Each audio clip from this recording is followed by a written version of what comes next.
João 13, 34, 35. Novo mandamento vos dou, que vos ameis uns aos outros, assim como eu vos amei, que também vós ameis uns aos outros. Nisto conhecerão todos que sois meus discípulos, se tiverdes amor uns pelos outros. Um discípulo de Jesus, um verdadeiro discípulo de Jesus, é alguém que ama como Jesus ama.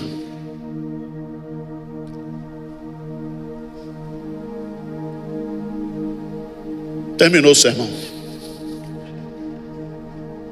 Se você sair daqui com essa verdade,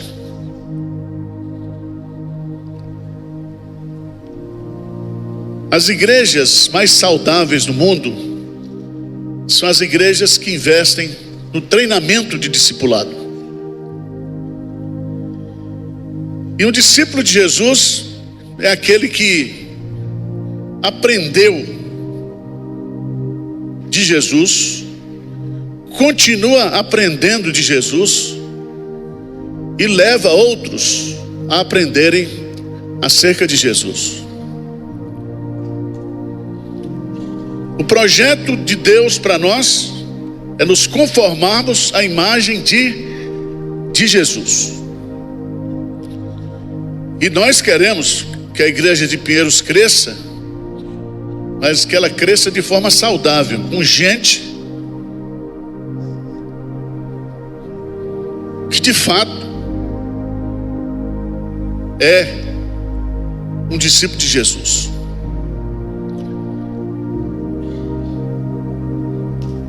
Nos evangelhos e em Atos dos Apóstolos, a palavra discípulos aparece 263 vezes. Lá em Mateus capítulo 28, por favor, dá uma olhadinha lá. Mateus capítulo 28. Jesus diz para os seus discípulos, e a palavra discípulos ali, matetes no grego, significa aprendiz. Aprendiz. Ele disse para os seus discípulos que indo, portanto, fazei discípulos. Ou seja, aqueles que são discípulos fazem discípulos. E a expressão que ele coloca aqui, observe aí no texto, ensinando-os a guardar. Então, um discípulo, ele é um matetes, um discípulo, ele é um didáscalos, no grego. Ou seja, ele aprende e ele ensina. E ele aprende tudo que Jesus ensinou. E ensina tudo que Jesus ensinou. Mas não ensina teoricamente. Ensina o que? A guardar, a obedecer.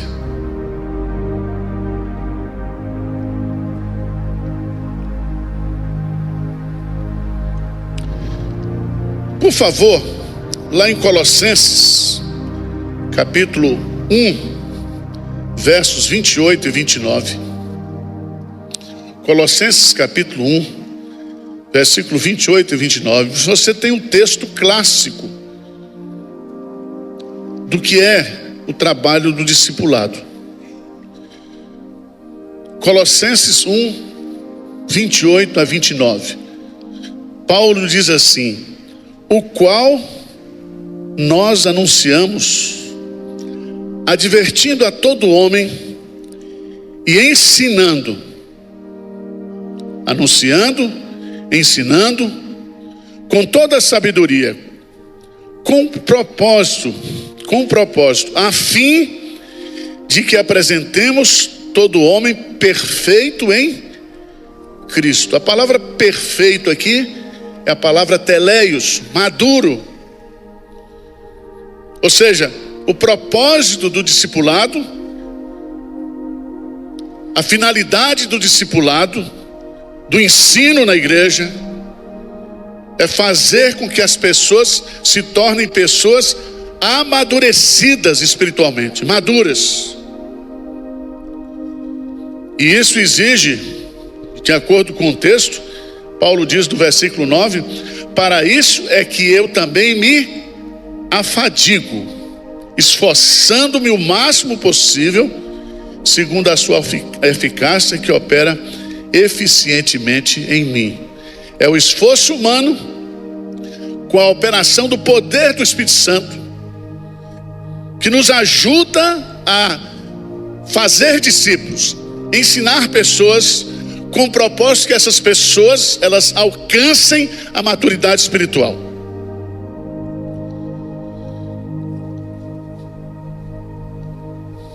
Mateus 5:48, Jesus diz: sede perfeitos, teleios, maduros, como perfeito é o vosso Pai, o quê? Celeste. Então, se no diapasão de Deus ele chegou à plenitude da perfeição, nós, dentro do nosso diapasão humano, nós temos que investir na nossa vida e na vida das pessoas para que nós alcancemos maturidade espiritual. Estão entendendo o que eu estou dizendo aqui ou não?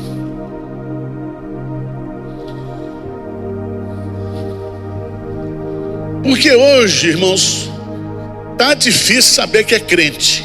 Tá ou não tá? Até na igreja. Eu olho para alguns aqui e digo: será que esse cara é crente mesmo?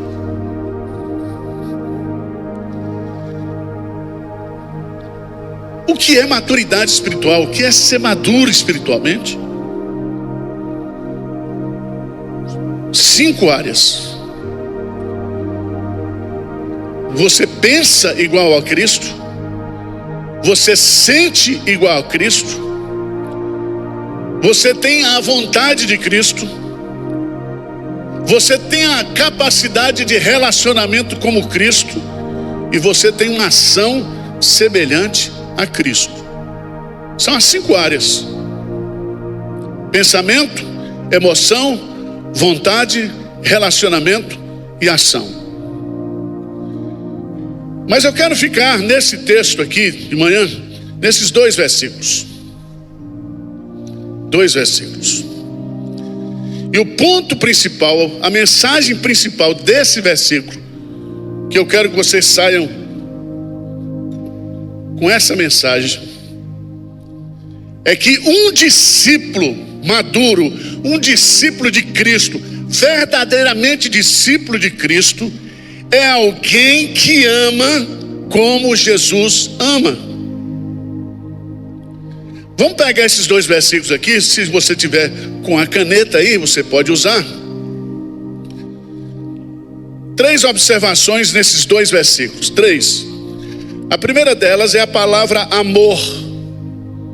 Ela é usada 4 vezes neste versículo. E a palavra amor aqui é a palavra agapao, que se refere ao amor de Deus, que é um amor altruísta, sacrificial, incondicional, resultado de uma decisão de vontade. Então o Eduardo aqui não vale nada, mas Cristo converteu ele e botou aqui, e eu tenho que amá-lo. É duro ou não é?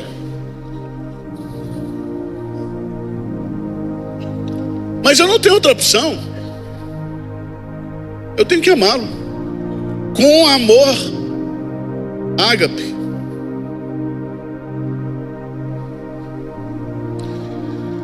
Segunda lição, o segundo destaque que eu faço nesses 2 versículos é que a expressão uns aos outros é um pronome recíproco e aparece 3 vezes aqui. Significa que eu e você devemos nos comprometer uns com os outros, porque nós vivemos em comunidade, nós vivemos em família, nós somos a família de Deus.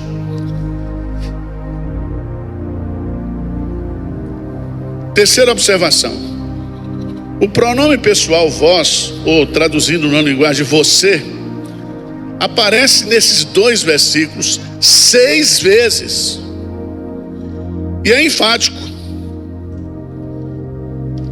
Significa que eu e você. Então esse negócio de amar não é só para aqueles sobrenaturais, não. É para todo mundo. Para todo mundo. Mas vamos lá. Jesus acaba de celebrar a última ceia com seus discípulos. Judas estava partindo para iniciar sua traição. Jesus sabia que os próximos dias da sua vida seriam dias difíceis. Ele ia para a cruz. E o ato de ir para a cruz era a maior expressão do amor de Deus por mim e por você. Veja no capítulo 13, versículo 1. Lê comigo aí esse versículo 13, 1. O que diz? Ora, antes da festa da Páscoa, sabendo Jesus que era chegada a sua hora de passar deste mundo para o Pai, tendo amado os seus que estavam no mundo, amou-os até o quê? O fim. O que significa amou-os até o fim? Ele amou os seus discípulos intensamente. Ele foi até o limite, até o fim.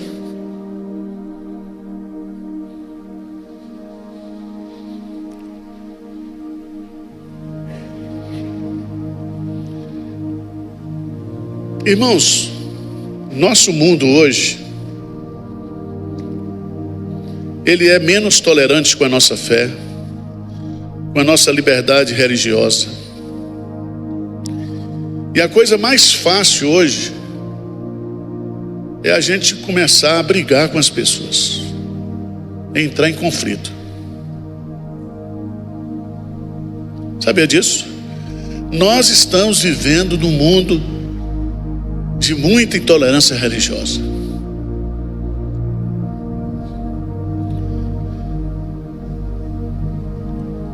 Três lições eu vou tirar aqui desse versículo. Primeiro, um mandamento. Jesus diz o quê? Novo mandamento, o quê? Vos dou. Eu fico pensando que Jesus poderia ter dito qualquer coisa para os seus discípulos, mas escolheu dar um mandamento: amar uns aos outros. E ele diz assim: um novo mandamento vos dou. O que significa essa palavra novo aqui? Porque lá em Levítico capítulo 19, versículo 18, Deus já tinha dado que nós deveríamos amar a Deus e ao próximo como a nós mesmos. Em que sentido essa palavra novo está sendo colocada aqui? Há duas palavras para novo no grego, e ele usa aqui a palavra novo não no significado de que foi inventado recentemente, mas sim é que esse novo aqui é qualitativamente novo e original. Você pode comprar um carro novo com modelo antigo, mas você pode comprar um carro inédito novo que foi criado agora. Só não compra aquele chinês, mas Bahia Day, não compra essa desgraça não.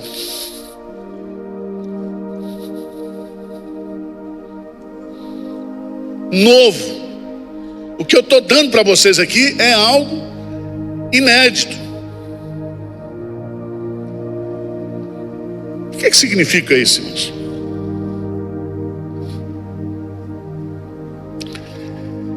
E eu fico aqui pensando.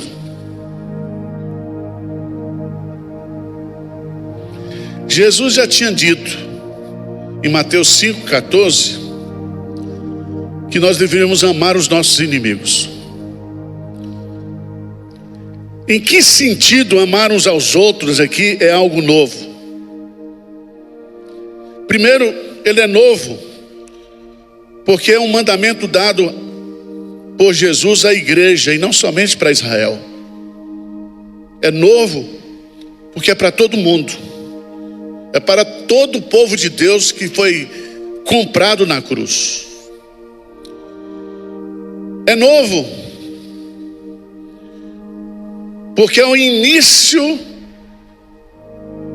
do ensinamento do mandamento mútuo uns aos outros. Isso não existia no Antigo Testamento. Nós temos que amar os outros. A obrigação, o mandamento é novo porque nos coloca numa reciprocidade, numa mutualidade de amor. E não é só amor, não. É suportar uns aos outros, é orar um pelos outros, é não falar mal uns dos outros. Tem mais de 60 mandamentos no Novo Testamento com essa expressão, uns aos outros.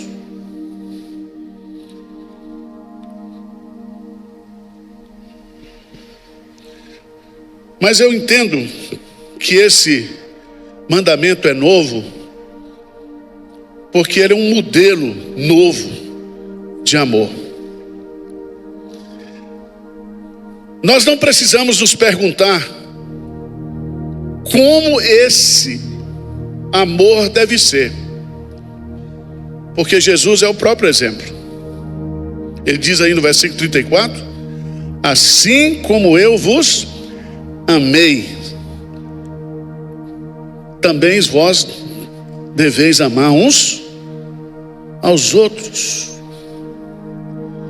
O mandamento é novo porque não devemos amar apenas os outros como a nós mesmos, mas ir além, amando uns aos outros como Jesus nos ama. Então Jesus aqui não é somente o nosso exemplo de amor, mas é a nossa motivação. A nossa motivação.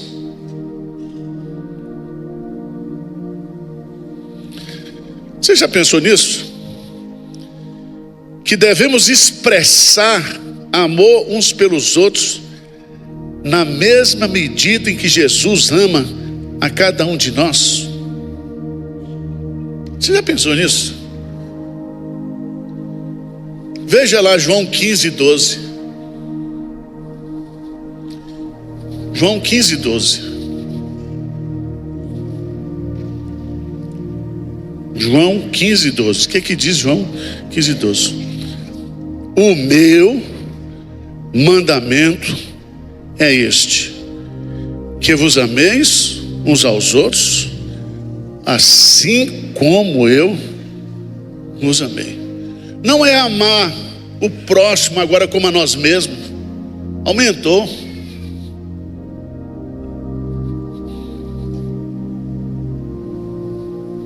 Aumentou.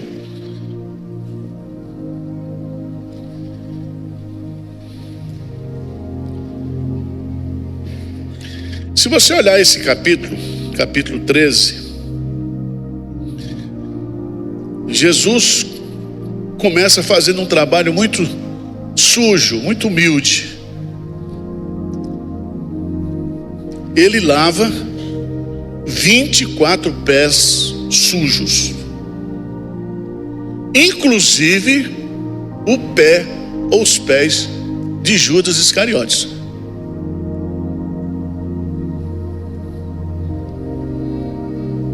E ele sabia que Judas era o traidor.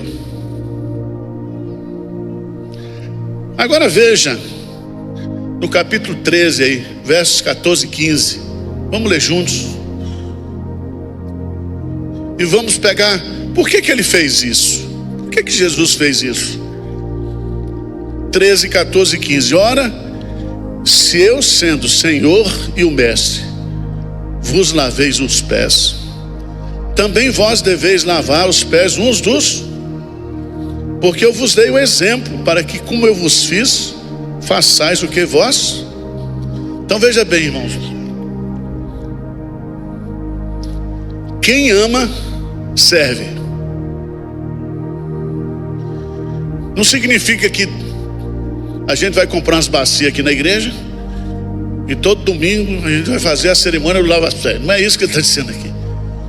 O lava-pés ali não é um sacramento, não é uma cerimônia.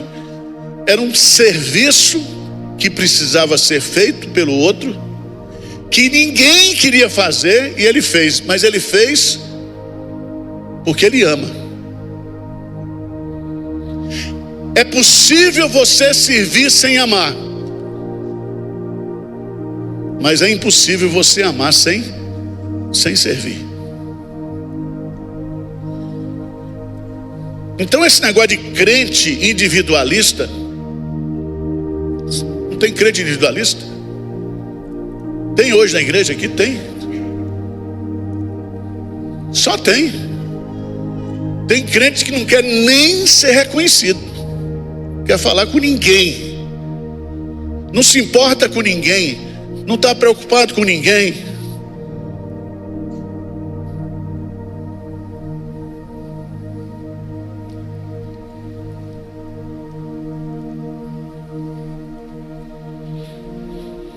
Irmãos, o nosso modelo de amor é Jesus.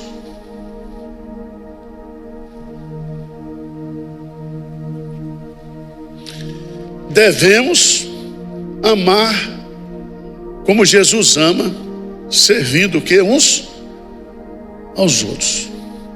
Eu falei aqui a semana passada, mas só para lembrar para os irmãos, Atos dos Apóstolos, capítulo 10, versículo 38. Atos 10, 38. Lê comigo esse versículo aí. Diz aí o que? Como Deus ungiu a Jesus de Nazaré com o Espírito Santo e com o qual andou por toda parte, fazendo o que, gente? O bem. Andou por toda parte, fazendo o bem e curando a todos os oprimidos do diabo, porque Deus era com ele. Quem é de Deus faz o bem.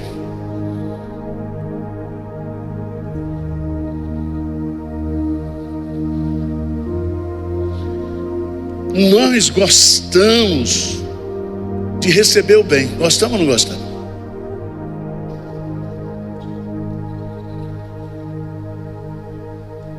Quem gosta de restaurante self-service aqui, levanta a mão. Eu não gosto. Eu gosto de sentar, pedir, eu gosto de ser o quê? Servido. E na igreja, hoje está cheio de gente assim, igual eu, que quer ser o quê? E dá a gorjeta, 10% de dízimo. E diz, eu estou dando dízimo, sou eu que sustento essa igreja. Mas esse não é o Espírito de Cristo. Isso não é maturidade cristã. Se nós queremos ser uma igreja madura, nós temos que ser uma igreja de servos. Uma igreja que ama e serve. E serve.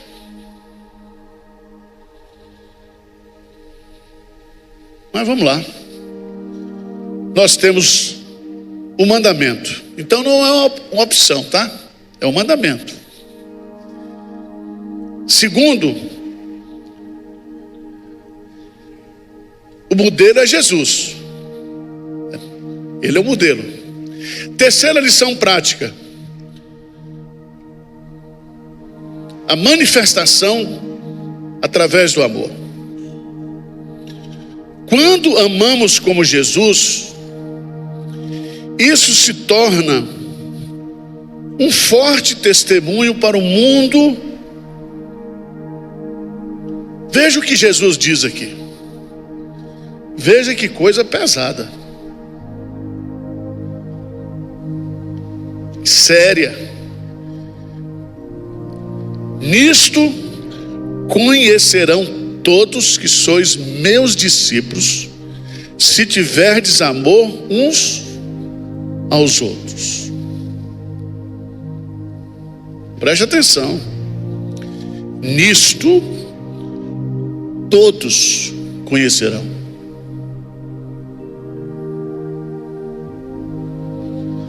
Não são as nossas preferências, não é a nossa política, os nossos princípios que convencerão as pessoas que somos cristãos. Tem muita gente hoje que acha que ser cristão é ser de direita. Nós cristãos, e aí mata o outro.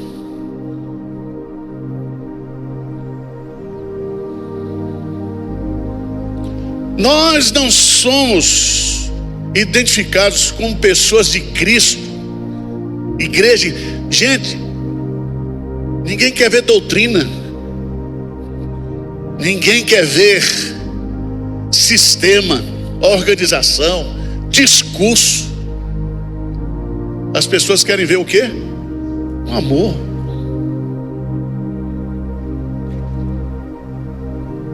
As pessoas reconhecerão que essa igreja aqui é uma igreja de Cristo se nós amarmos como Cristo amou e como Cristo ama.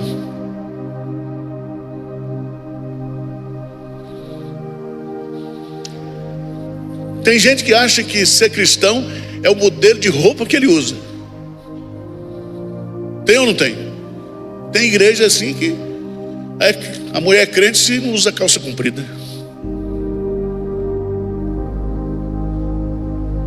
Muita gente hoje acha que ser crente é defender um conjunto de doutrinas e de sistemas. Nós temos a verdade. O mundo não quer ver isso. Ninguém reconhecerá em você que você é de Cristo por doutrina. Você pode matar em nome da doutrina, como tem muita gente fazendo isso.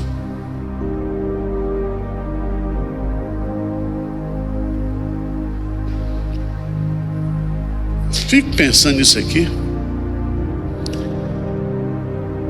O amor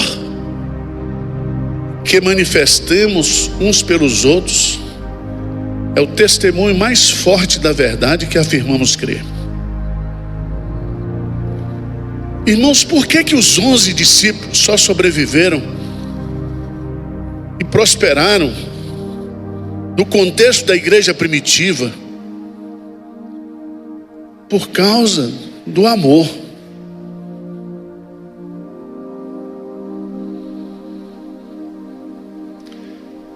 Para que possamos amar verdadeiramente uns aos outros, precisamos reconhecer que o amor não é tanto uma emoção, mas uma emulação ativa daquele que nos amou primeiro. Amor não tem nada a ver com autorrealização. Tudo tem que ver com abnegação. Eu decidi amar esse Rafael, porque Cristo disse que é para eu amá-lo do jeito que ele é. E a encrenca quem arruma é Jesus, porque Jesus chama para ser discípulo Simão o Zelote. Quem era Simão Zelote? Ele era do partido dos herodianos, que era contra o sistema romano, que queria acabar com o sistema romano. Aí ele vai e chama Levi, que trabalhava para o Império Romano, e põe tudo junto e diz: o meu mandamento é este, que vos ameis uns aos outros.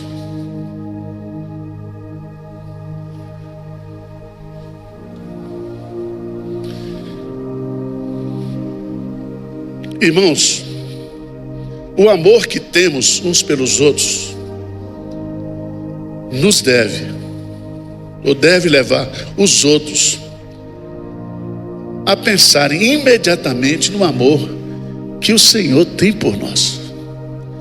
Eu não tenho dúvidas, irmãos, olhando para a igreja hoje, que o que está faltando na igreja é amor. É amor.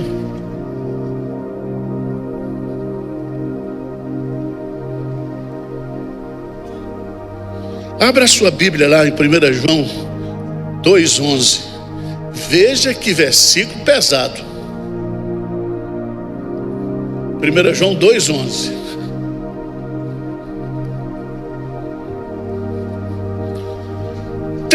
O cara, ele é arminiano, ele odeia o calvinista. E ele nem sabe quem é Calvino nem Armínio, mas ele...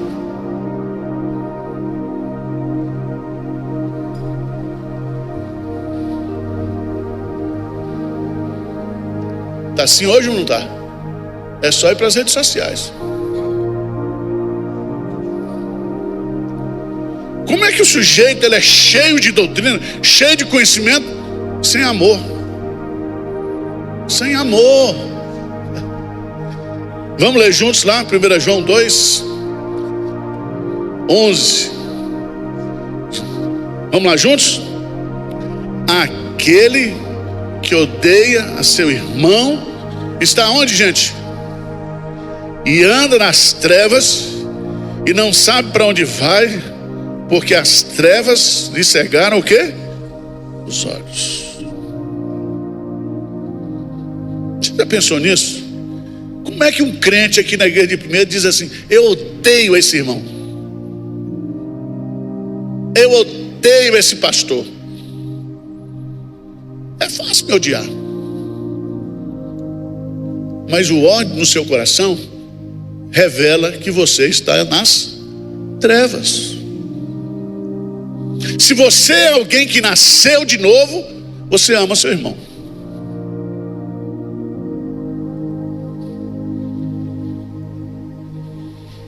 A expressão todas as pessoas refere-se aqui a uma totalidade. As pessoas só perceberão que somos discípulos de Jesus quando nos virem amando como Jesus ama.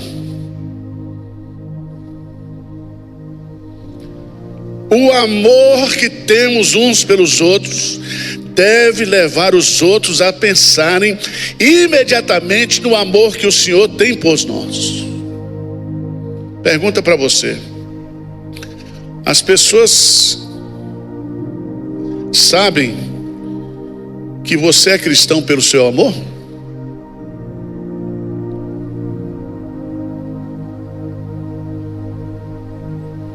Dá para identificar você como cristão pelo seu amor?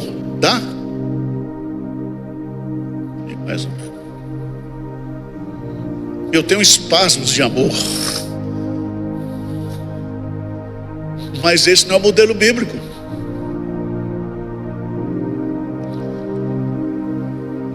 Eu acho tão interessante, irmãos, em meio a todo conflito, confusão, em nossa cultura atual,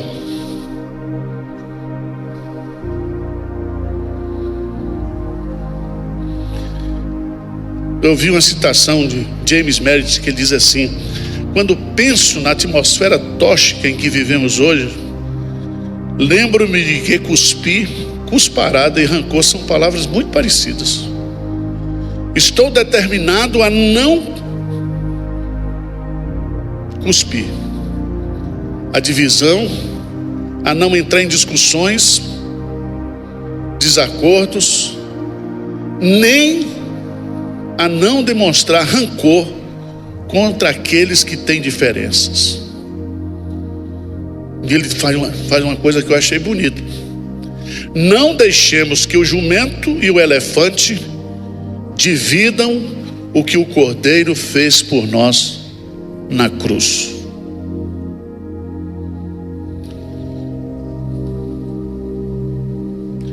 Tertuliano, que viveu no 3º século, da época cristã. A oposição ao cristianismo era intensa, a perseguição. E ele escreveu sobre como os pagãos viam os cristãos. Abre aspas. São principalmente os atos de um amor tão nobre que levam muitos a nos marcar. O mundo dizia: vejam, dizem eles, como eles se amam, como eles estão dispostos a morrer uns pelos outros. Um pagão famoso, citado por Tertuliano, diz o seguinte: eles se amam quase antes de se conhecerem. Você já pensou nisso? A gente amar gente que a gente não conhece, está longe daqui.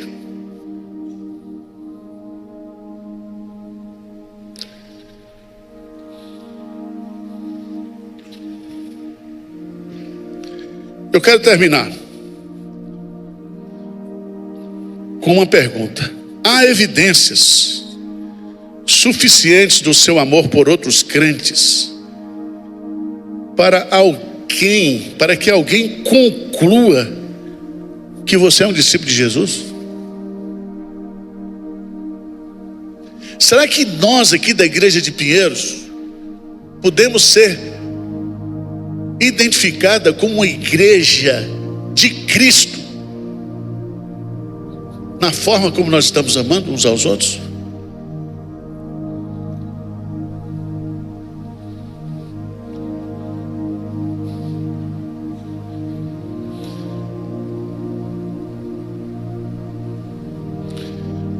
Três aplicações práticas. Vamos viver de acordo com o mandamento de amar. Escolhe um chato da igreja para você amar essa semana.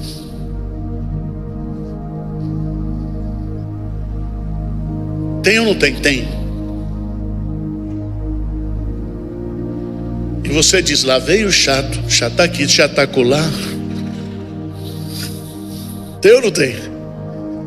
O senhor é difícil, mas irmão, eu vou amar. Eu vou tomar a decisão de amar. E quando você toma essa decisão, o Espírito Santo vai derramar amor no seu coração, porque você está querendo imitar Jesus.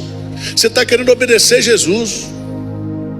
Porque nós não podemos amar por nós mesmos. Amar, meus amados irmãos, os nossos irmãos que estão na igreja triunfante, é fácil. Difícil é amar os irmãos da igreja militante, que estão vivos.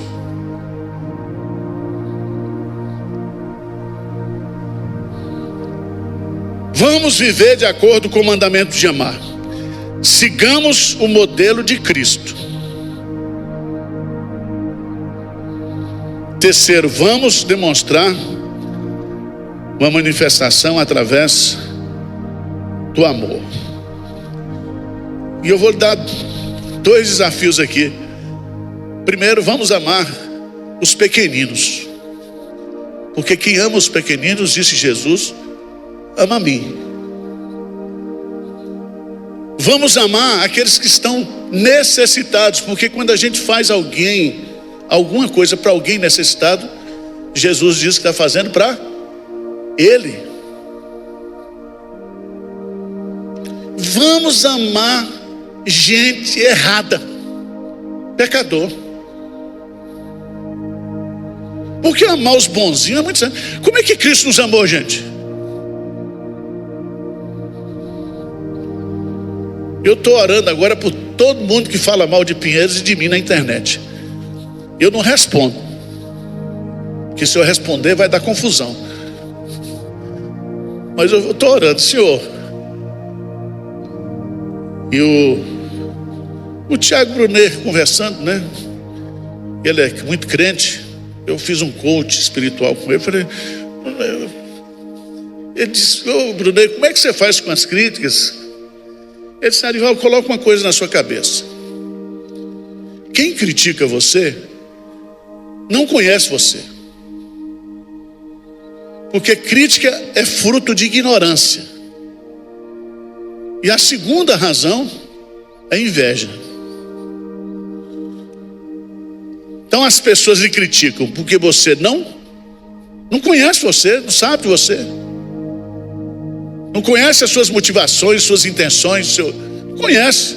Você já notou que a gente critica uma pessoa, mas depois que a gente conhece a pessoa, a gente passa até a gostar do cara? Já viram isso ou não? Eu achava aqui na igreja fulana antipática, mas depois que eu tomei um café com ela, fui conhecer um pouco mais, eu acho ela uma pessoa fantástica. Já aconteceu isso com você ou não? Porque nós somos preconceituosos. E fazer preconceito é 5 segundos, 10 segundos. E vocês mulher tem um defeito. Vocês dizem assim: tem alguma coisa naquela pessoa que eu não gosto. Já notou isso? Ó, o meu santo não bate com o dela. Eu fico com medo. Quando você fala para mim, cuidado com fulano, eu já fico, esperto. Que a mulher tem um sexto sentido aí que... Mas irmãos, não tem jeito. Se nós somos de Jesus, o mandamento é que nós amemos uns aos outros, assim como ele... E nós só seremos identificados como alguém que nasceu de novo, que é de Cristo, se nós amarmos como Cristo que amou. Senhor Deus, nós nos curvamos diante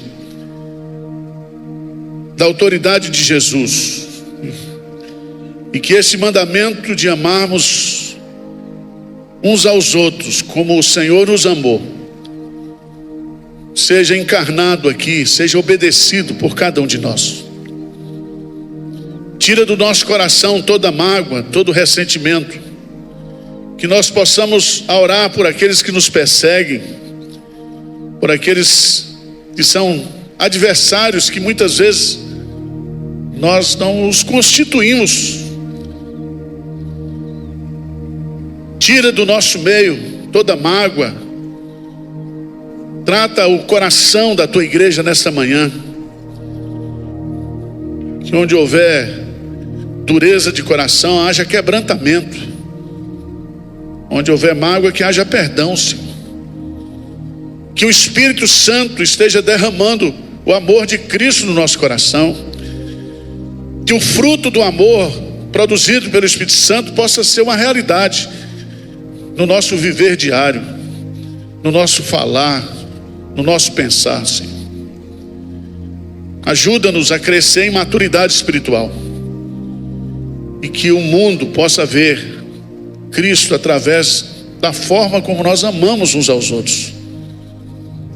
Que o amor da igreja e na igreja possa impactar o mundo, sim. Essa é a nossa oração em nome de Jesus. Amém. Que a graça do Senhor Jesus, que o amor de Deus nosso Pai, que a comunhão, o carinho, o conforto do Espírito Santo estejam sobre cada um, sobre cada família, sobre o povo de Deus hoje e sempre. Amém.